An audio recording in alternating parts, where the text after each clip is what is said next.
आदरणीय अध्यक्ष महोदय, मैं आपको धन्यवाद देना चाहती हूं कि इस महत्वपूर्ण मुद्दे पर आपने मुझे बोलने का मौका दिया। ये अलग बात है कि सत्ता पक्ष के लोग सब मेरे बोलने से पहले ही भाग गए। आइए आइए, आपको देख के मैं खुश थी कि आप वापस आ गए। सबसे पहले मैं उन सैनिकों, उन जवानों, उन अफसरों को नमन करना चाहती हूँ जो हमारे देश के रेगिस्तानों में, हमारे देश के घने जंगलों में, बर्फीले पहाड़ियों पे हमारी देश की रक्षा करते हैं, जो हर पल देश के लिए अपनी जान देने के लिए तैयार रहते हैं। 1948 से लेकर अब तक, जब से पाकिस्तानी रेडर्स ने कश्मीर पे हमला किया, तब से लेकर अब तक हमारे देश की अखंडता की रक्षा करने में उनका बड़ा योगदान है।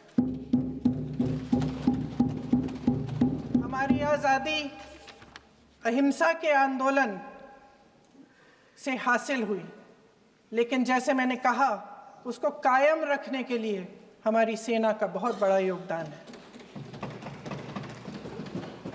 अध्यक्ष महोदय, कल मैं सदन में बैठी हुई सबके भाषण सुन रही थी। आदरणीय रक्षा मंत्री महोदय ने बोला, सत्ता पक्ष के कई मंत्रियों ने बोला। 1 घंटे का रक्षा मंत्री जी का लंबा भाषण था। सुनते सुनते एक बात मुझे बहुत खटक रही थी। उसके बाद जब दूसरे भाषण भी सुने आपके सत्ता पक्ष के, तब भी ये बात बार बार मेरे मन में आ रही थी कि सारी बातें कर ली, ऑपरेशन सिंदूर की बात कर ली, आतंकवाद की बात कर ली, देश की रक्षा की बात कर ली, इतिहास का पाठ भी पढ़ा दिया, लेकिन एक बात छूट गई। उस दिन 22 अप्रैल 2025 को जब 26 देशवासियों को अपने परिवार के सदस्यों के सामने खुलेआम मारा गया, तो ये हमला कैसे हुआ, क्यों हुआ?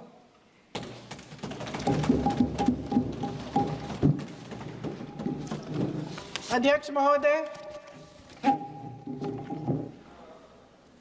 ये लोग बैसारन वैली में, पहलगाम के पास कश्मीर में क्या कर रहे थे? आजकल पब्लिसिटी का दौर है, प्रचार का ज़माना है। कुछ समय से हमारी सरकार ये प्रचार कर रही थी कि कश्मीर में आतंकवाद ख़त्म हो गया है, कि कश्मीर में शांति है, अमन चैन है। प्रधानमंत्री जी ने खूब भाषण दिए, देशवासियों को कहा कि चलिए कश्मीर चलिए, सैर करिए। कई बार मैंने ये भी देखा मीडिया पर, टीवी पर, कि कश्मीर जाइए, ज़मीन खरीदिए, अब वहाँ अमन चैन है, शांति का वातावरण है। इसी बीच शुभम द्विवेदी, एक कानपुर के नौजवान, और उनके पूरे परिवार ने तय किया कि वो कश्मीर जाएंगे। शुभम द्विवेदी की 6 महीने पहले शादी हुई थी। उसकी पत्नी ने कहा कि उनके बीच एक ऐसा रिश्ता था, प्रेम और दोस्ती का ऐसा रिश्ता था कि वो एक दूसरे को बच्चों की तरह हंसाते थे।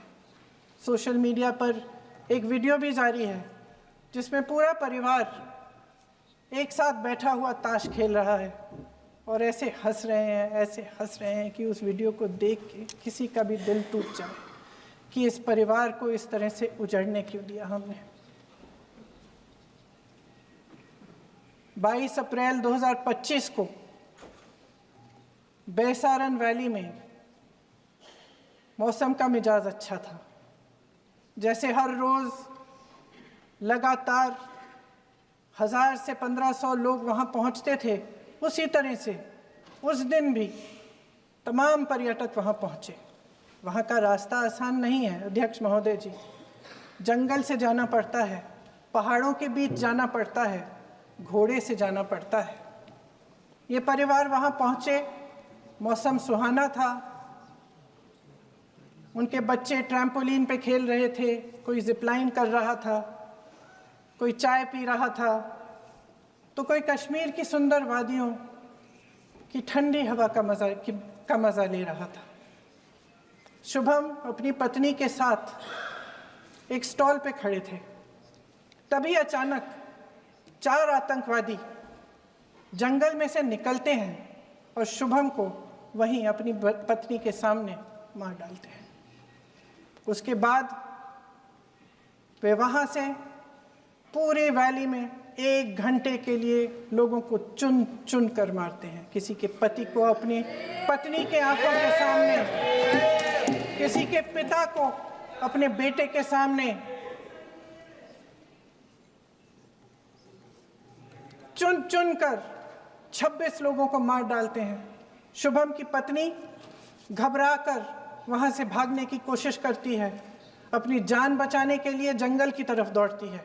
वहां पता चलता है कि तमाम लोग जंगल की तरफ दौड़े हैं और अपनी जान बचाने की कोशिश कर रहे हैं। कोई अपने बेटे का हाथ पकड़ के पहाड़ों पर घसीटता हुआ जा रहा है, कोई कश्मीरी घोड़े वालों और गाइडों की मदद लेते हुए चले जा रहा है। कोई रास्ता नहीं है, कोई तरीका नहीं है, लेकिन किसी न किसी तरह से शुभम की पत्नी के शब्दों में किसी ऐसी शक्ति ने हमको बचा कर रखा कि हमें किसी न किसी तरह से हम अकेले नीचे पहुंचे। और मैं उनके लफ्ज पढ़ना चाहती हूं, क्योंकि उन्होंने कहा कि इस पूरे समय जब 1 घंटे के लिए चुन चुन कर भारतीय नागरिकों को मारा जा रहा था, इस पूरे समय उसे एक सुरक्षाकर्मी नहीं दिखा, एक सैनिक नहीं दिखा।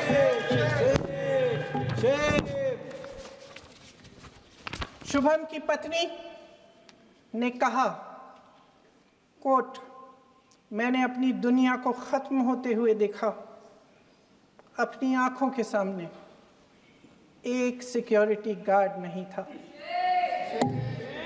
मैं ये कह सकती हूं कि देश ने, सरकार ने हमें वहां पे अनाथ छोड़ दिया था। सिक्योरिटी क्यों नहीं थी वहां? वहां पे एक सैनिक क्यों नहीं दिखा? क्या सरकार को मालूम नहीं था कि यहां रोज 1000 से 1500 पर्यटक जाते हैं? क्या सरकार को मालूम नहीं था कि यहाँ के पहुंचने के लिए जंगल के रास्ते से जाना पड़ता है? अगर कुछ हो जाएगा तो लोग वहां से निकल नहीं पाएंगे। एक चिकित्सा का इंतजाम नहीं था, फर्स्ट एड का इंतजाम नहीं था, कोई इंतजाम नहीं था, ना सुरक्षा का ना फर्स्ट एड का। इन लोगों को भगवान भरोसे छोड़ दिया गया। ये लोग वहां पे इस सरकार के भरोसे गए और इस सरकार ने उन्हें भगवान भरोसे छोड़ दिया।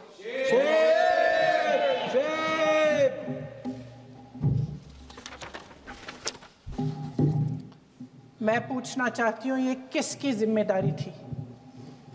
इस देश के नागरिकों की सुरक्षा की जिम्मेदारी किसकी है? क्या इस देश के प्रधानमंत्री की नहीं है? क्या इस देश के गृह मंत्री की नहीं है? क्या इस देश के रक्षा मंत्री की नहीं है? क्या एनएसए की नहीं है? अध्यक्ष महोदय, पहलगाम हमले से सिर्फ 2 हफ्ते पहले हमारे गृह मंत्री महोदय जी कश्मीर गए थे। किस लिए गए थे? जो सुरक्षा की व्यवस्था है इसको देखने के लिए गए थे, इसको रिव्यू करने के लिए गए थे। और उन्होंने वहां कहा कि आतंकवाद पर विजय प्राप्त हुई है। ये 2 हफ्ते पहले है। 3 महीने बाद JNK के गवर्नर साहब एक आम इंटरव्यू में ऐसे ही चलते चलते कह देते हैं कि हाँ, बैसारन वैली में बहुत लापरवाही हुई और इसके लिए मैं जिम्मेदारी लेता हूँ। ऐसे ही चलते चलते, और वो बात होती है, ख़त्म भी वहाँ होती है और वहीं ख़त्म हो जाती है। उनसे जिम्मेदारी ली भी नहीं जाती, कोई सवाल नहीं उठाता, कोई जवाब नहीं देता। अध्यक्ष महोदय, उस हमले की जिम्मेदारी एक आतंकवादी गुट जिसका नाम टीआरएफ है थोड़े दिनों बाद लेती है। कौन है ये टीआरएफ? 2019 में ये गुट बना। 2020 में इसने कश्मीर में आतंकवाद का काम शुरू कर दिया और 2020 अप्रैल 2020 से लेकर 22 अप्रैल 2025 तक इन्होंने 25 आतंकवादी हमले किए। गृह मंत्री महोदय ने जब यूपीए सरकार के समय के आतंकवादी हमले गिने तो लगभग 25 गिनवाए थे अभी अपने भाषण में। इस गुट ने कश्मीर में 25 हमले 2020 और 2025 के अंदर एक पूरी लिस्ट है इन हमलों की। मेरे पास इतना समय नहीं है इसलिए मैं एक एक को नहीं पढ़ना चाहती, लेकिन मैं इतना कहूंगी कि इनमें रियासी का हमला भी था 2024 का, जिसमें 9 लोग मारे गए और 41 लोग घायल हुए। कुल मिलाकर 2020 से लेकर 22 अप्रैल 2025 तक टीआरएफ ने 41 सेना और सुरक्षा कर्मियों की हत्या की, 27 सिविलियन की हत्या की और 54 लोगों को घायल किया था। भारत सरकार ने टीआरएफ को आतंकवादी संगठन का दर्जा कब दिया? 2020 में दिया, 2021 में दिया, 2022 में दिया, 2023 में दिया। 3 साल बाद, 3 सालों के लिए ये आतंकवादी गतिविधियां कर रहे हैं और आप इनको आतंकवादी संगठन तब कहते हैं 2023 में। इसकी क्या वजह थी? ये सब सरकार के संज्ञान में था और आप मुझे बताना चाहते हैं, सत्ता पक्ष के नेता बताना चाहते हैं कि ये सब आपके संज्ञान में था, लेकिन कोई भी एक ऐसी एजेंसी नहीं है हमारी सरकार की जिसको पता चला कि ऐसा हमला, ऐसा भयानक हमला होने जा रहा है हमारे देश में, कि पाकिस्तान में बैठे हुए इस हमले की योजना बन रही है कि हम भारत जाके हैवानियत करेंगे, 26 लोगों को मार डालेंगे और हमें पता ही नहीं है। क्या ये हमारी एजेंसियों की विफलता है कि नहीं है? ये बहुत बड़ी विफलता है, ये एक बहुत बड़ी विफलता है। जानते थे कि ये गुट है, जानते थे कि 5 सालों से ये आतंकवादी हमले कर रहा है, अध्यापकों को मारा, आर्मी के बड़े बड़े अफसरों को मारा, आम जनता को मार डाला, पुलिस वालों को मार डाला, और आप इन पे निगरानी नहीं रख रहे थे। और ये जो एजेंसियां हैं इनकी जिम्मेदारी कौन लेगा? क्या आईबी चीफ ने अपना इस्तीफा दिया? क्या किसी ने इस्तीफा दिया? गृह मंत्री जी के कार्य क्षेत्र में आता है इंटेलिजेंस ब्यूरो। क्या गृह मंत्री जी ने इस्तीफा दिया? इस्तीफा छोड़िए, जिम्मेदारी ली।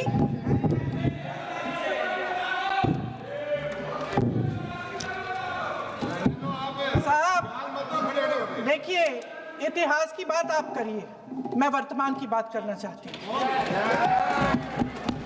आपको तो एक बहाना चाहिए, आपको तो एक बहाना चाहिए। पूरे परिवार का नाम गिनवा देते हैं। अरे अपनी जिम्मेदारी खुद लीजिए। 11 सालों के लिए तो सत्ता में आप हैं। अभी नेहरू को छोड़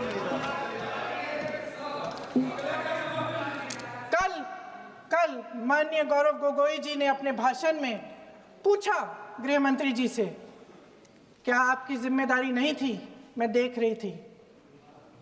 राजनाथ जी, रक्षा मंत्री जी यूं यूं अपना सर हिला रहे थे, कुछ बोले नहीं।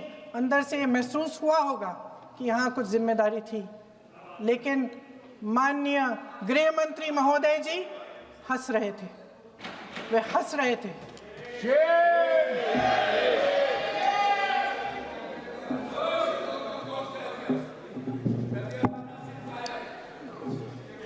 अध्यक्ष महोदय, कल सत्ता पक्ष और आज भी सत्ता पक्ष के नेताओं ने 2008 के मुंबई के हमलों का जिक्र किया, बार बार कहा कि मनमोहन सिंह जी की सरकार ने कुछ नहीं किया।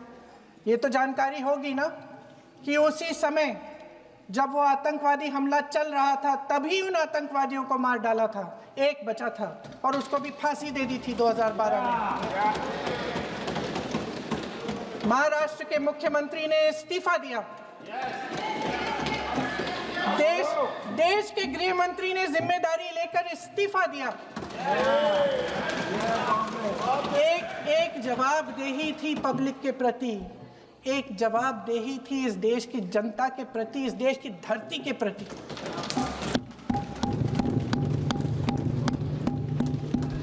राजनाथ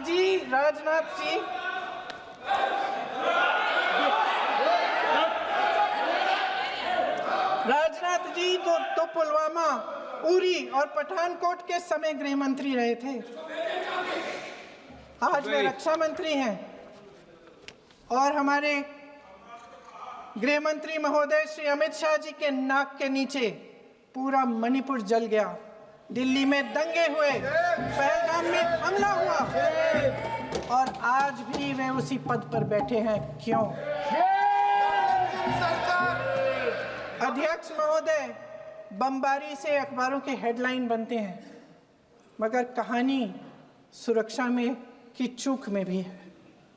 आज देश खोखले भाषण नहीं सुनना चाहता, देश जवाब चाहता है, तसल्ली चाहता है कि सच उससे छिपाया नहीं जाएगा। देश जानना चाहता है कि उस दिन अप्रैल 22, 2025 को क्या हुआ और क्यों हुआ। आप तो खुद अपनी पीठ थपथपाने में लगे रहते हैं।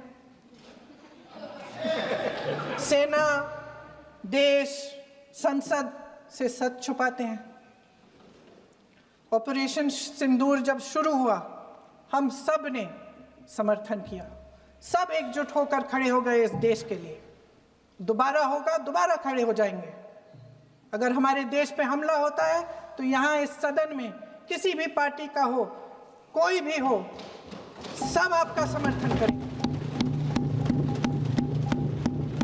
और हमें अपनी सेना पर गर्व है कि उन्होंने इस बार भी दृढ़ता से लड़ाई लड़ी, धैर्य से लड़ाई लड़ी, वीरता से लड़ाई लड़ी। लेकिन इस ऑपरेशन का सिंदूर का क्रेडिट, उसका श्रेय तो हमारे प्रधानमंत्री जी चाहते हैं। सही भी है, ठीक है, सही है, श्रेय ले। ओलंपिक्स में हमारा मेडल आता है, उसका भी श्रेय लेते हैं, लेकिन सिर्फ श्रेय लेने से नहीं होता नेतृत्व, जिम्मेदारी भी लेनी पड़ती है।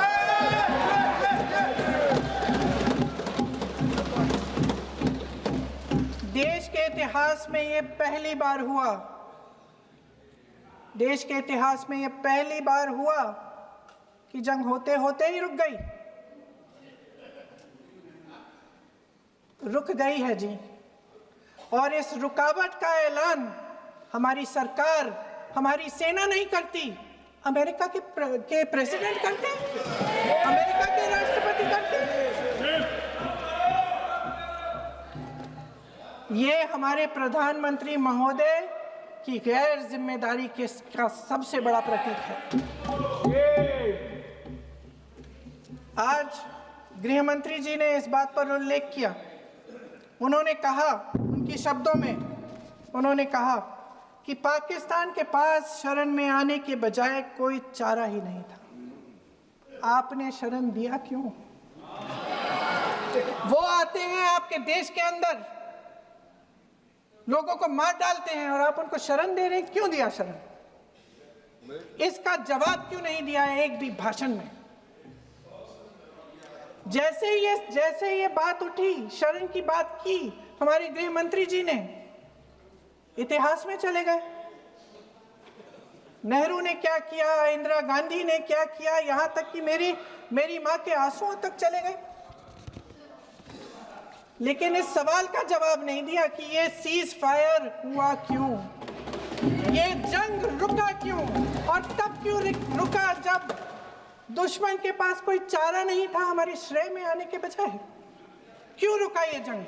इसका जवाब नहीं दिया। धन्यवाद। आप देंगे?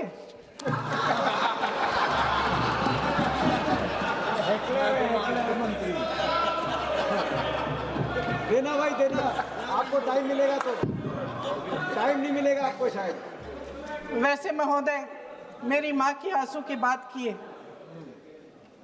मैं इसका जवाब देना चाहती हूँ। मेरी माँ के आंसू तब गिरे जब उनके पति को आतंकवादियों ने शहीद किया, जब वे मात्र 44 साल की थी। और आज अगर मैं इस सदन में खड़ी हूं और उन 26 लोगों की बात कर रही हूं, मैं इसलिए कर रही हूं क्योंकि मैं उनका दर्द जानती हूं, महसूस करती हूं।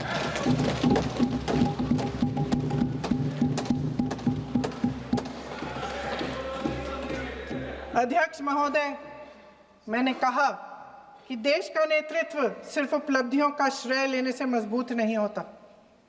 सफलता और विफलता दोनों की जिम्मेदारी लेने से बुलंद होता है। ये सोने का ताज नहीं है, कांटों का ताज है। अध्यक्ष महोदय, जब सरकार झूठी और कायर हो तो वे बहादुर से बहादुर सेना के साहस और पराक्रम को भी कमजोर कर देती है। देश को प्रतिशोध के साथ साथ सबके प्राणों की रक्षा का प्रण चाहिए। सेना की शक्ति के साथ सरकार की सच्चाई भी चाहिए। महान देशभक्त शहीद इंदिरा गांधी जी, जिन्होंने सफल कूटनीति के बल पर अमेरिका के राष्ट्रपति निक्सन का मुकाबला करके पाकिस्तान का विभाजन करवाया, बांग्लादेश बनाया, 1 लाख पाकिस्तानी सैनिकों को आत्मसमर्पण करने पर मजबूर किया, उन्होंने कभी इसका श्रेय लेने की कोशिश नहीं की। ऑपरेशन सिंदूर का मकसद अगर पाकिस्तान को सबक सिखाना था तो शायद ये मकसद अभी अधूरा है, क्योंकि हमारी कूटनीति विफल रही है। इसका प्रमाण यही है कि ऑपरेशन सिंदूर के बाद एक पाकिस्तानी जनरल, जिसके हाथ खून से रंगे थे, अमेरिका के राष्ट्रपति के साथ बैठकर लंच खा रहे थे।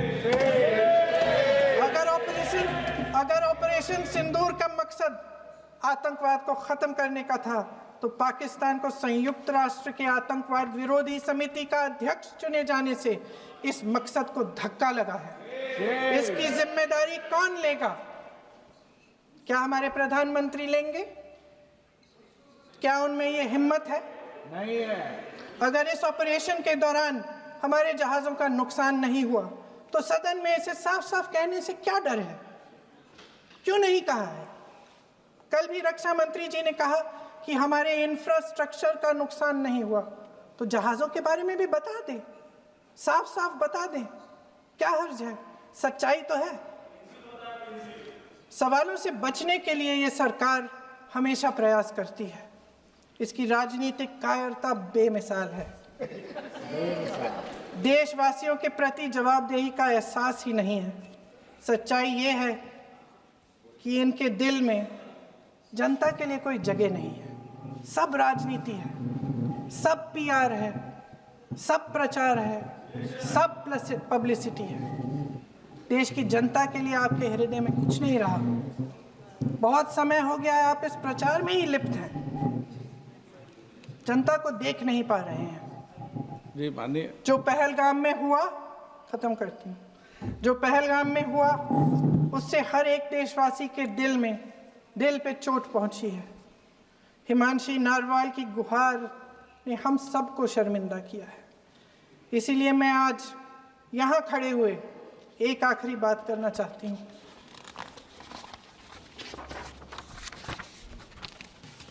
इस सदन में लगभग सभी के पास सुरक्षा है, सुरक्षा की व्यवस्था है। हम जहाँ भी जाते हैं हमारे साथ सुरक्षा कर्मी आते हैं। आपको भी मिल जाएगी, आप मंत्री बन जाएंगे, आपको भी मिल जाएगी। मैं मजाक की बात नहीं कर रही हूँ, थोड़ा सा धैर्य रखिए। उस दिन पहलगाम में 26 परिवार उजड़ गए। 26 लोगों को अपने परिवार के सदस्य के सामने मारा गया। 26 बेटे, पति, पिता गुजर गए। उनमें से 25 भारतीय थे। भारतीय थे।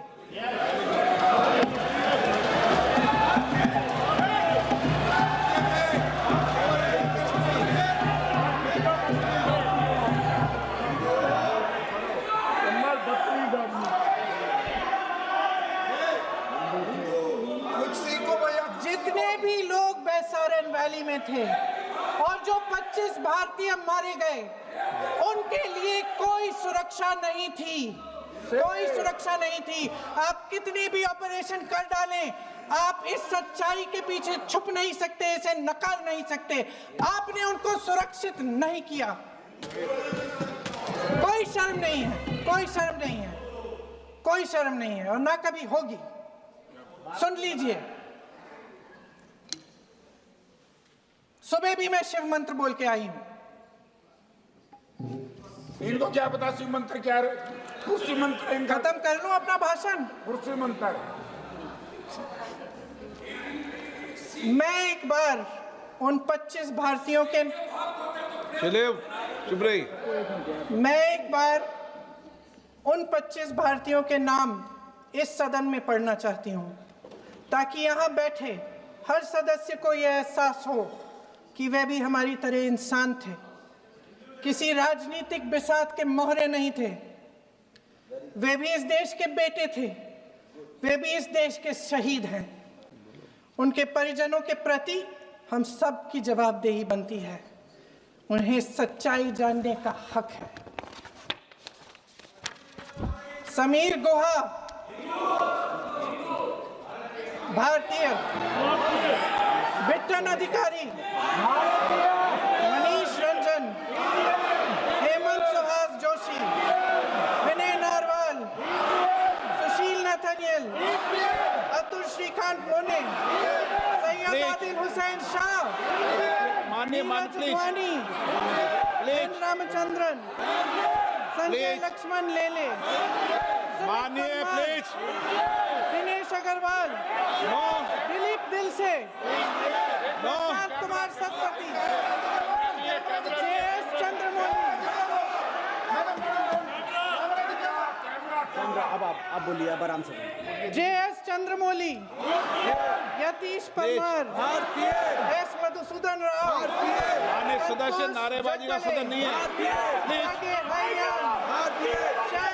शैलेश कलाटिया, ये तरीका ठीक नहीं है आपका। भूषण, मंजुनाथ राव, कौस्तभ गणबोटे, शुभम द्विवेदी,